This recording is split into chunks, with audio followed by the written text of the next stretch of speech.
Estenda suas mãos para aqui, vamos abençoá-la. Amém? Pai, usa o teu servo, Pai. Usa ele com a tua graça maravilhosa, Pai. Usa o Átila com poder, com discernimento, Pai. Que a tua palavra possa fluir nos lábios dele, Pai. Vindo direto do coração do Senhor para a vida da igreja, Pai. Deus, que a tua palavra venha alcançar todos aqueles que necessitam, Pai. Em nome de Jesus.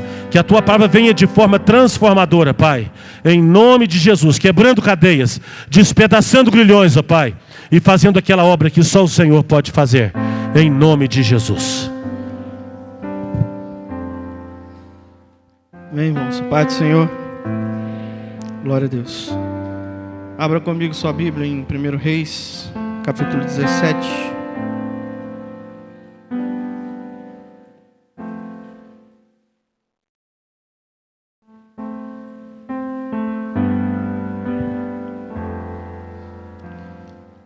Eu disse aqui na quinta-feira passada, se não me engano, parece até clichê, né? Mas a presença de Deus é real nesse lugar. Não é clichê de pregador, não é isso? Nós já podemos sentir a manifestação da graça sendo derramada sobre esse lugar através das canções, através dos louvores. O Espírito Santo de Deus, eu sinto em meu coração, tem liberdade nesse lugar. Se é verdade, abra o seu coração, adore ao Senhor nessa noite, porque Ele tem algo a falar aos nossos corações. Amém? Diz assim a palavra de Deus, versículo 8 e 9 de 1 Reis, capítulo 17. Então lhe veio a palavra do Senhor dizendo: dispõe-te e vai a Sarepta, que pertence a Sidom, e demora-te ali, onde ordenei a uma mulher viúva que te dê comida. Amém? Pode sentar?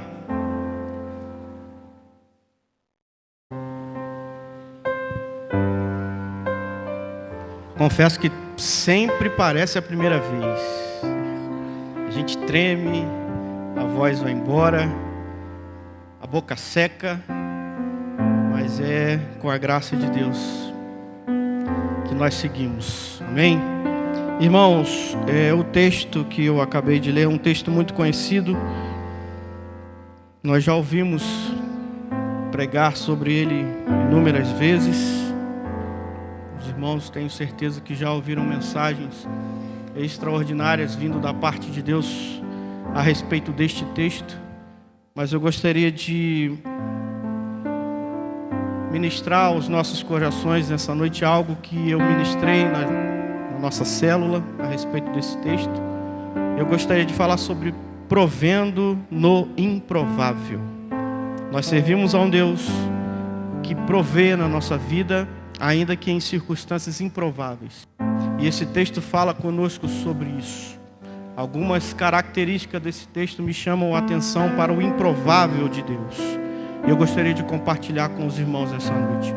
Nós percebemos que nestes tempos, no tempo de Elias, o rei era Acabe, e sendo Acabe o rei, junto com sua esposa Jezabel, a nação de Israel vivia um tempo muito difícil, um tempo em que a adoração a Deus havia sido esquecida, e o povo resolveu, através da orientação do rei e de sua esposa, servirem a deuses estranhos. Baal, principalmente, era o maior, o que dominava naqueles tempos.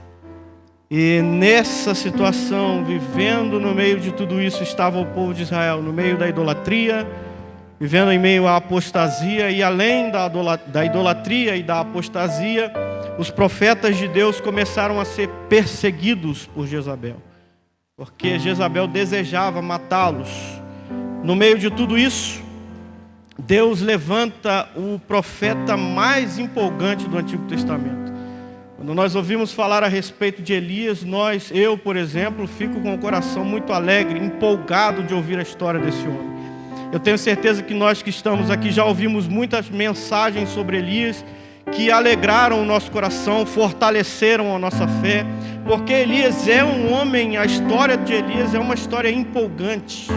É uma história que mexe conosco, que fala aos nossos corações. E esse homem, esse mensageiro, era e foi necessário para o conflito que havia Existia um conflito entre a verdadeira religião, com seus padrões de uma vida virtuosa, e o culto a Baal, com a sua libertinagem, com a sua devassidão. E Elias se levantou nesses dias, nesse momento. Por isso a sua voz foi tão importante, foi tão audível naquele dia. Elias entrou em cena numa época em que a tentação de viver através de impulsos físicos e sensuais espalhava-se amplamente. Elias foi levado a este contexto em que o povo desejava mais os impulsos físicos e sensuais a Deus, a palavra de Deus, a fazer aquilo que Deus desejava. Elias foi levantado repentinamente no meio de tudo isso, e através dele Deus manifestou o seu supremo poder. Através da vida deste homem aconteceu milagres extraordinários no meio do povo de Israel. Coisas extraordinárias aconteceram a fim de fazer com que o povo despertasse, se alertasse a respeito daquilo que eles estavam vivendo, na sua conduta em relação ao que Deus queria para a sua nação. Milagres extraordinários aconteceram através da vida deste homem. E para começar a sua história, como um profeta de Deus, a sua primeira missão era apresentar a Acabe aquilo que Deus desejava fazer ao povo, desejava fazer à nação. E Deus levanta Elias e diz: olha, vai a Acabe e dá a ele a notícia daquilo que eu pretendo fazer daqui a alguns anos. E a resposta de Deus através de Elias foi o seguinte: olha, no primeiro versículo do capítulo 17, escuta uma coisa, Acabe.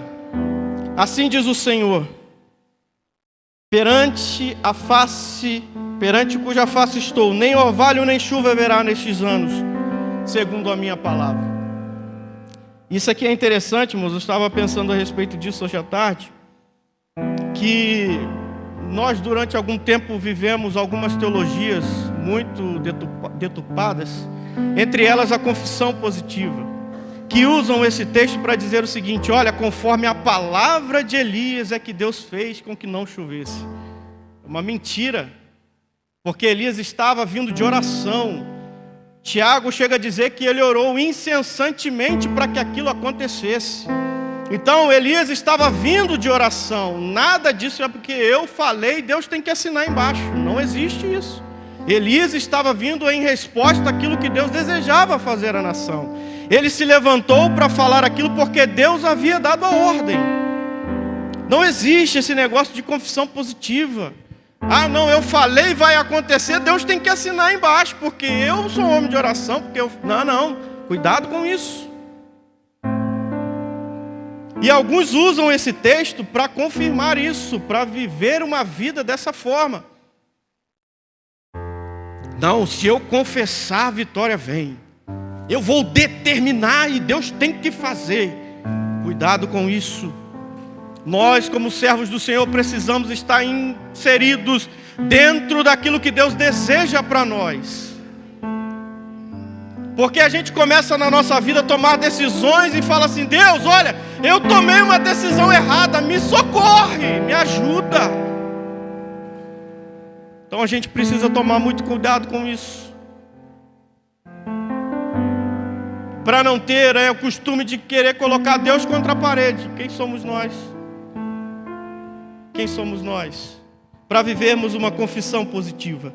E Elias diz: olha, Deus vai fazer o seguinte: não haverá chuva, nem orvalho, exceto mediante a minha palavra. Ou quando Deus novamente usar a minha boca para dizer que haverá chuva, e aí sim Deus vai fazer dessa forma. Porque, como eu disse, Elias estava vindo da oração. Tiago chega a dizer que ele orou incessantemente a Deus, que revelou a ele o que ele iria fazer. Conforme a minha palavra, não haverá chuva. E tendo dito essa palavra, Acabe, Deus fala com Elias novamente: Elias, vem cá que eu quero tratar agora contigo. Levanta-te, retira-te daqui, vai ao lado oriental, esconde junto ao ribeiro de Querite, porque vem fome aí, e eu quero te esconder. Vem dias difíceis, mas eu quero tratar contigo lá no ribeiro de Querite. Retira-te daqui, esconde-te ao ribeiro de Querite. E a palavra de Deus é a seguinte: você vai beber da água do ribeiro. Eu vou enviar corvos que te sustentem. Pastor Youssef disse aqui que corvos, no original, na verdade, são árabes. Lembram disso? Pregou aqui, não foi isso? Eu achei tão interessante isso. A gente às vezes acha que é um animal, né? Lá no original eram homens, eram os árabes. Mas se você entende como ele disse, que podem ser os corvos, glória a Deus, maior milagre ainda. E a palavra de Deus foi o seguinte: olha, vai para lá, eu vou te dar água e vou ordenar que os corvos te sustentem. E assim foi feito. Durante o dia, os corvos serviam Elias. Ao final da tarde, os corvos serviam Elias. E ele tomava da água do ribeiro. Mas algo me chama a atenção. A fome era tão grande em Israel que afetou o profeta. Secou a água do ribeiro. E aí, enquanto eu me aprofundava nessa mensagem, Deus falou comigo: meu filho, terão palavras que vão sair da sua boca para outras pessoas que vão te atingir. Elias estava no centro da vontade de Deus, contudo, a seca também o atingiu. Também chegou a ele foi alcançado por aquilo que ele havia predito para a nação de Israel. E aí, mais uma vez, eu sou obrigado a bater na tal da confissão positiva, na teologia da prosperidade, que diz que o crente não pode passar por lutas, o crente não pode passar por dificuldade. Elias provou da seca. Elias passou também pela seca, apesar de ter dito e estar aonde Deus queria que ele estivesse.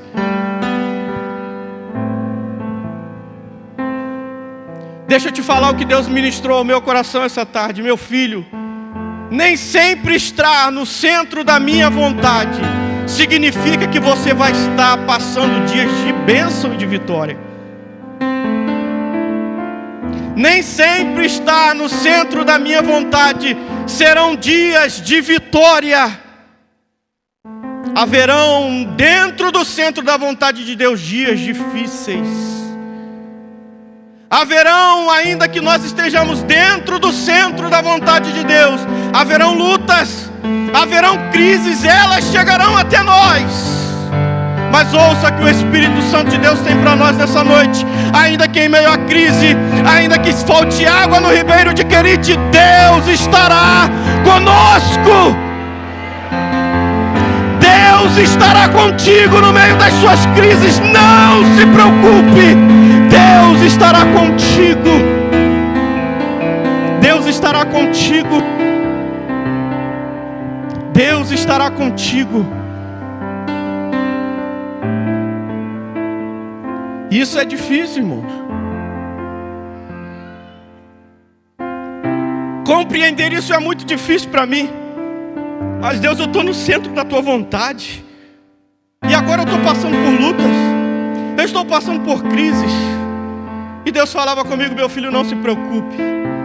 Nas suas crises eu serei contigo. Nos seus apertos eu estarei contigo.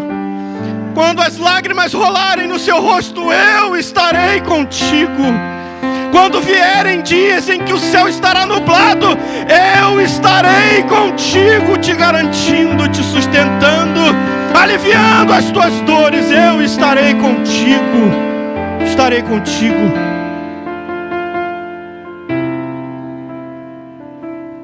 Bebendo do ribeiro, os corvos sustentando, a água secou.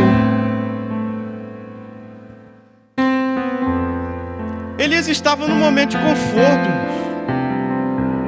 Tinha água, tinha comida, de manhã e à tarde. E aí Deus tirou ele do conforto dele. Falou assim: vou secar esse ribeiro aqui. Não por Elias, mas porque existia uma mulher lá em Sarepta que precisava de um profeta dentro da casa dela.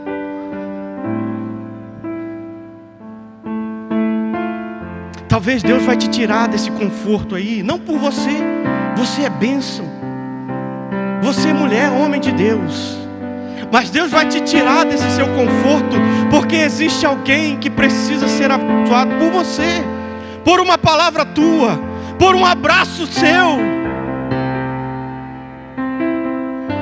Não se preocupe se Deus te balançar. Lá no quartel a gente fala balançar a moita. O camarada está atrás da moita, escondidinho, vem o comandante e chuta a moita do camarada. Vamos, filho, acorda. E talvez o Espírito Santo de Deus esteja fazendo isso comigo e contigo hoje, dizendo para você o seguinte: está muito confortável, está bacaninha aí, mas precisa você sair daí, porque tem alguém precisando de uma palavra tua. Tem alguém em algum outro lugar precisando de um abraço seu, de ouvir uma canção que vem da tua boca, ainda que seja as suas lágrimas. Tem alguém precisando que você saia do conforto em que você se encontra.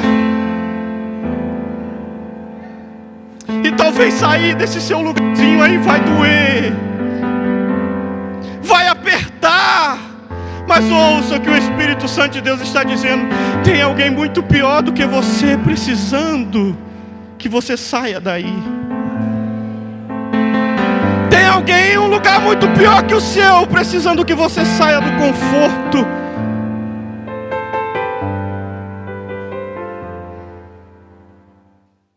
Ele estava confortável, só que chegou para ele também um tempo de crise, porque tinha alguém lá em Sarepta que precisava de um profeta dentro da tua casa. E aí eu começo a pregar sobre lugares, sobre o improvável de Deus. Primeiro lugar, improvável. Sarepta foi a primeira casa dos fenícios na costa de Canaã, e através das suas extensas relações comerciais tornou-se uma grande cidade. Foi a cidade mãe de Tiro, mãe de Jezabel, pai de Jezabel, perdão. Permaneceu dentro dos domínios da tribo de Assur, mas nunca foi subjugada. Deus podia levar Elias em qualquer outro lugar da nação, dentro da nação de Israel, só que ele queria tratar com ele lá em Sarepta de Sidom, fora dos limites de Israel, lugar improvável.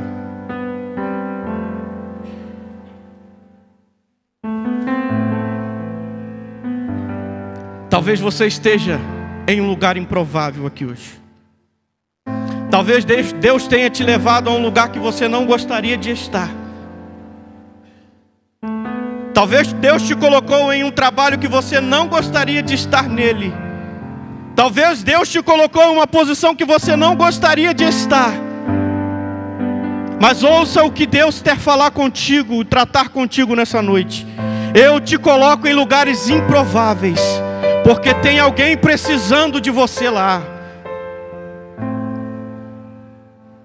Tem alguém precisando de você neste lugar.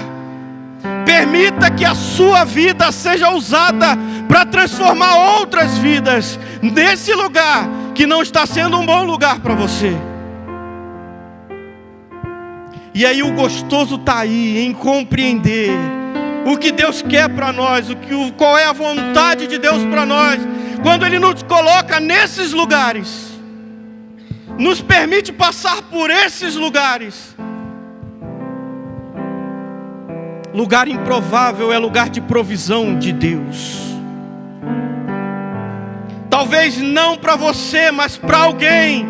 Deus te colocou neste lugar para prover sobre a vida de alguém. E eu vou além, talvez você não esteja entendendo porque está lá, porque Deus está provendo na tua vida neste lugar que você não gostaria de estar. Deus está provendo na tua vida lugares improváveis. São lugares em que Deus prova e provê na nossa vida para outras vidas. Elias vai a Sarepta, fora dos limites de Israel, uma cidade pagã. Elias estava lutando contra o paganismo, irmãos. E Deus fala para ele assim, ó, vai lá na terra de Tanit. Vai lá na terra onde o Baal é adorado, eu quero você lá. Mas Deus, eu estou aqui lutando contra o paganismo, isso vai me levar para um lugar de paganismo. Tem alguém precisando de você lá. Tem uma família precisando de você lá. Tem uma família que precisa de você lá, neste lugar improvável. Não se preocupe. Se Deus te tirar do lugar do conforto, te levar para um lugar improvável, só abra o seu coração e peça a Deus discernimento. Deus, o que eu estou fazendo aqui? Qual é o teu propósito para a minha vida neste lugar? Qual é a tua vontade para a minha vida estando neste lugar que eu não gostaria de estar? O que o Senhor deseja para mim? E aí a gente canta tão bem, né? Oh Jesus, faz em mim o teu querer, faz em mim a tua vontade. Oh Jesus, eu quero estar onde o Senhor está. Ah Jesus, faz na minha vida, me leva. Quando Deus pega e leva, aí começa, ah Jesus, por que eu estou fazendo aqui? Eu não queria estar aqui. Jesus te colocou lá por um propósito. Permita que a sua vida seja usada para esse propósito. Talvez tenha alguém precisando de uma palavra tua neste lugar improvável. Ou talvez Deus te levou para lá porque quer tratar com a sua vida neste lugar improvável. Um lugar improvável, uma pessoa improvável. Vai a Sarepta, porque eu levantei uma viúva que vai te sustentar. Pessoa improvável. As viúvas nesse tempo é que deviam ser sustentadas pelo povo, e não ao contrário. E aí Deus fala com o profeta, vai para lá porque é a viúva que vai te sustentar. É ela quem vai te sustentar. O próprio Cristo em Lucas capítulo 4 fala a respeito dessa mulher. Olha, haviam tantas outras viúvas em Israel, mas eu preparei para Elias uma que estava lá em Sarepta de Sidom. Existia no meio do arraial outras mulheres como essa, na situação parecida, mas Deus precisava tratar com ela, usar ela para abençoar o profeta. Deus vai colocar pessoas no seu caminho que você talvez não queira, você não deseja conviver com elas, com ele, mas serão essas pessoas que estarão sustentando a tua vida, sustentando você em oração, sustentando você com um abraço, com uma palavra vinda do trono da graça de Deus. Não se preocupe com pessoas que serão colocadas diante de você. O próprio Deus colocará pessoas que farão parte da sua vida, que serão alicerce no seu ministério. Talvez você nem queira, mas Deus vai colocar para sustentar a tua vida, para sustentar o seu ministério. Lugares improváveis, pessoas improváveis. Moisés, ah Deus, eu não sei falar, é você. Gideão, Senhor, eu sou o menor da minha casa, é você, varão valoroso. Davi estava atrás das ovelhas, foi o último a ser chamado, e Deus disse, é você, Davi. Jefté, homem valente, porém filho de uma prostituta, é você, Jefté, que eu estou chamando. Eu gosto dos improváveis. Eu gosto dos improváveis. É você, Sara, não tem filhos, está velha, já passou da idade. Eu te chamei para ser mãe de uma grande multidão. É você, é improvável que eu quero. Ruth, uma moabita, tinha parte nenhum com o povo. E a palavra de Deus vai dizer que o nome dela está na genealogia do próprio Cristo.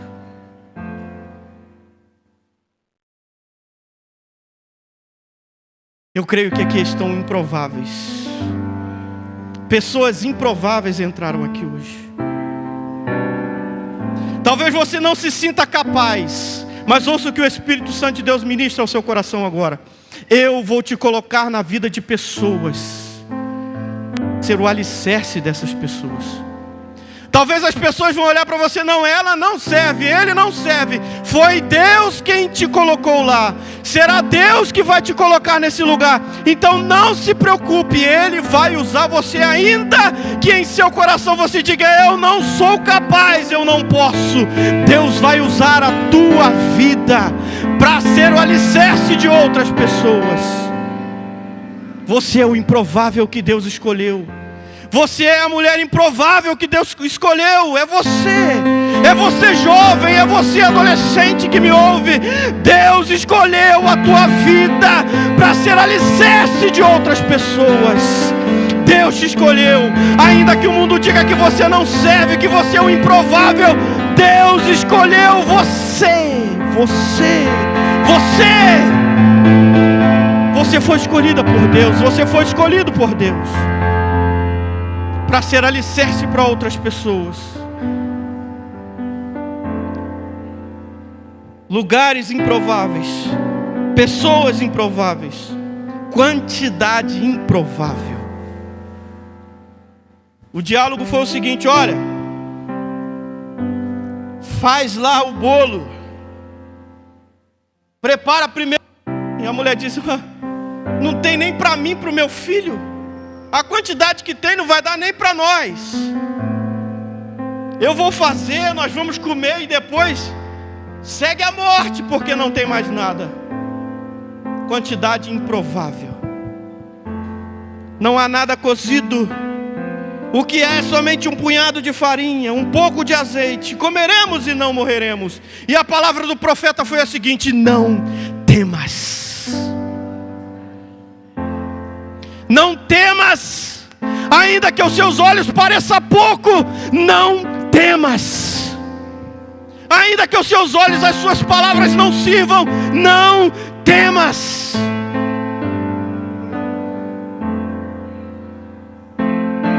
Ainda que o seu testemunho pareça pouco aos seus olhos, escute, não temas. Conta a Ele, não temas.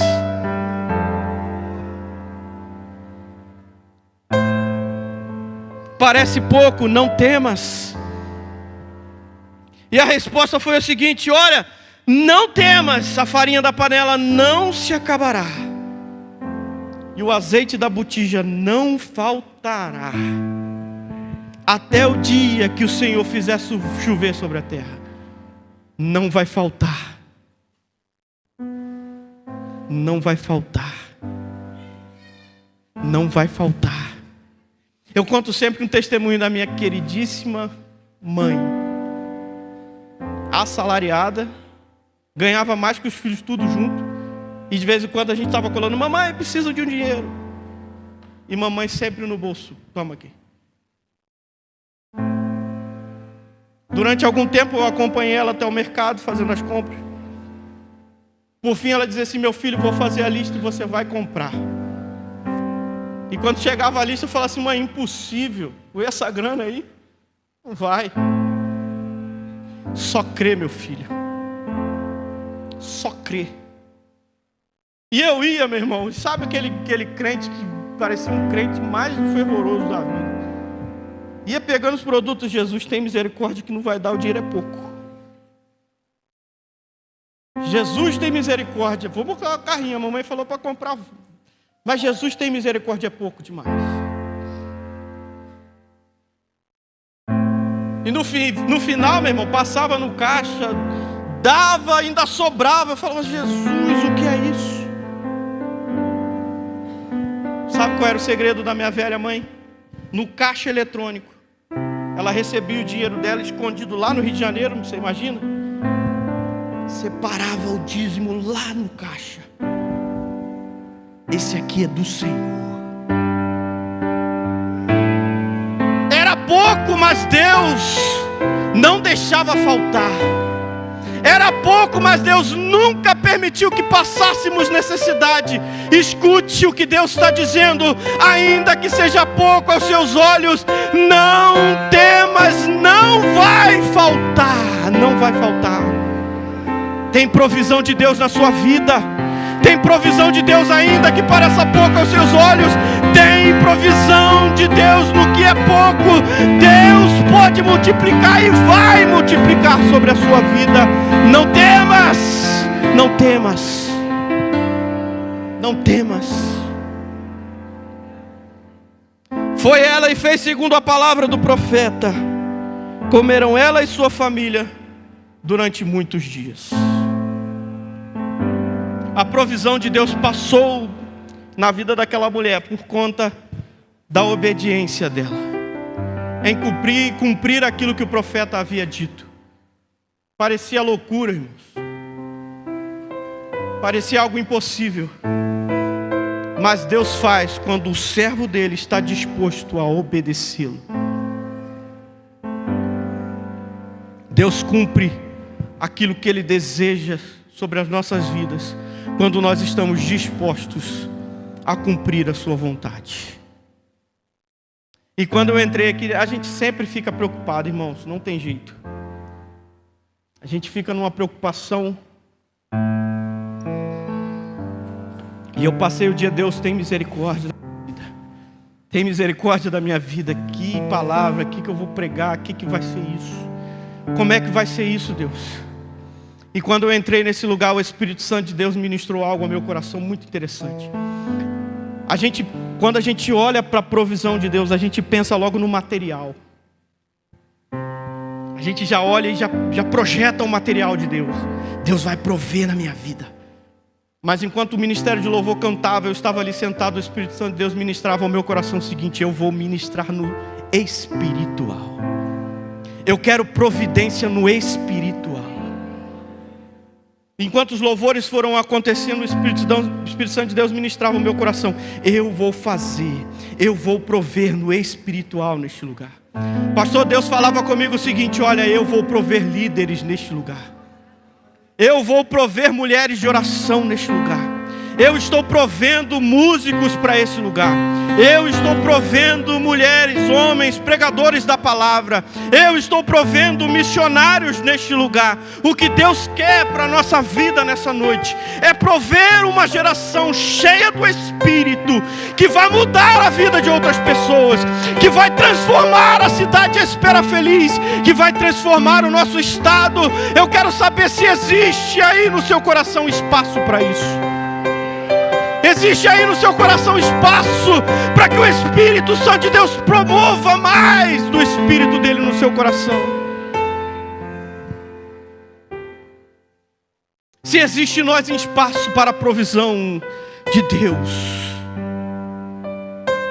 Sabe, o Espírito Santo de Deus ministrava e ministra agora ao meu coração: filho, eu estou cansado de uma igreja que só olha para o material.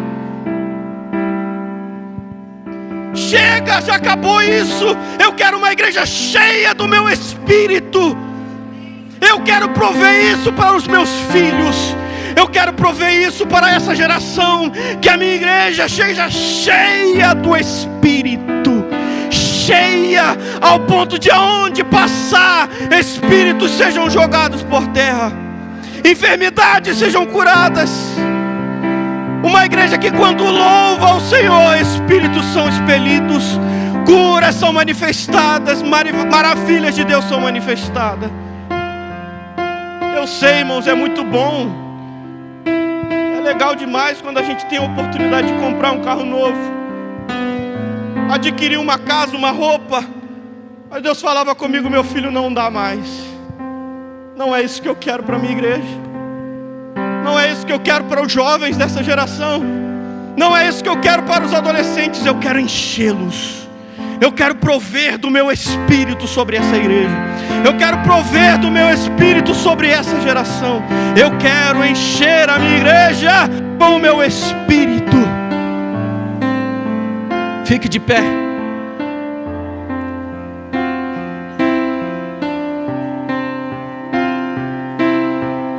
Cadê o ministério de louvor? Me ajuda aí.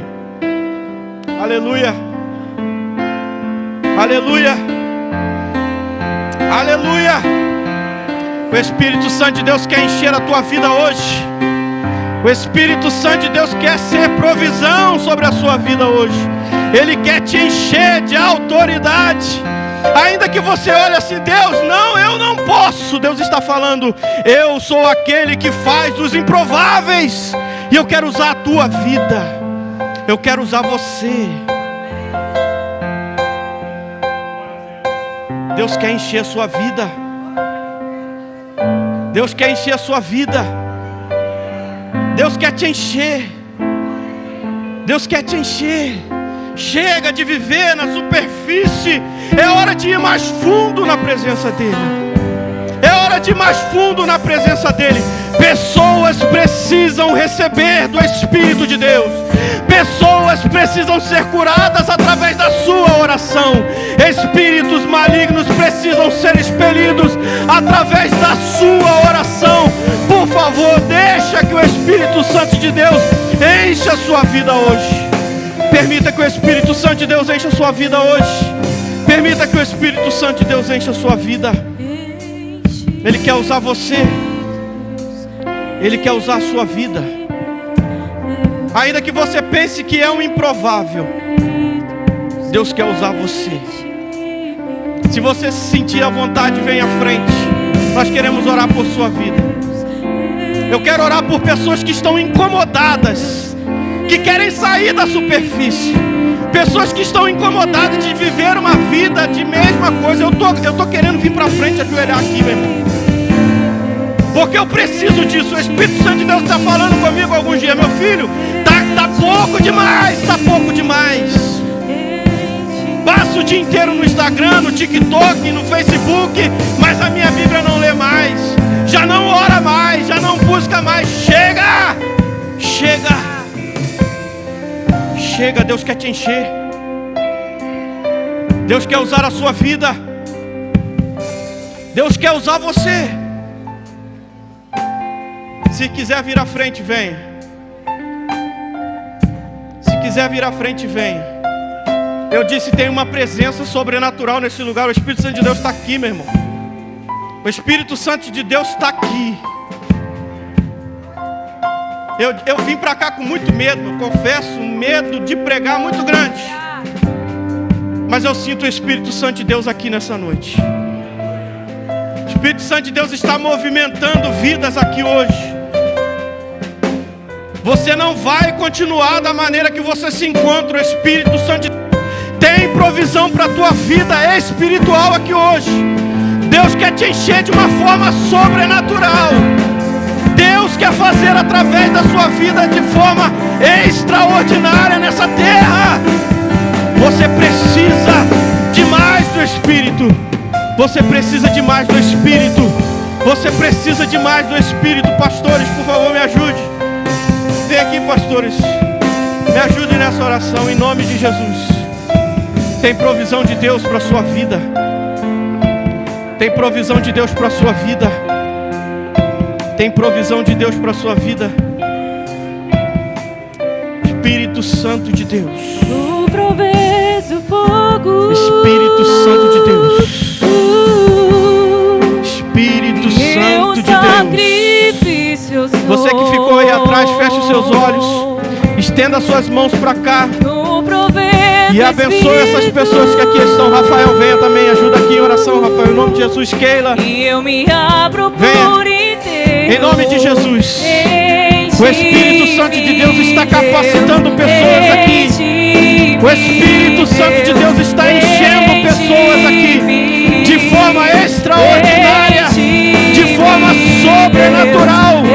Você verá milagres de Deus acontecendo através da sua oração, através do seu louvor. Em nome de Jesus, encha com teu Espírito. Encha Jesus com teu Espírito nessa noite. Em nome de Jesus. Que o teu Espírito Santo venha encher essas vidas de forma extraordinária.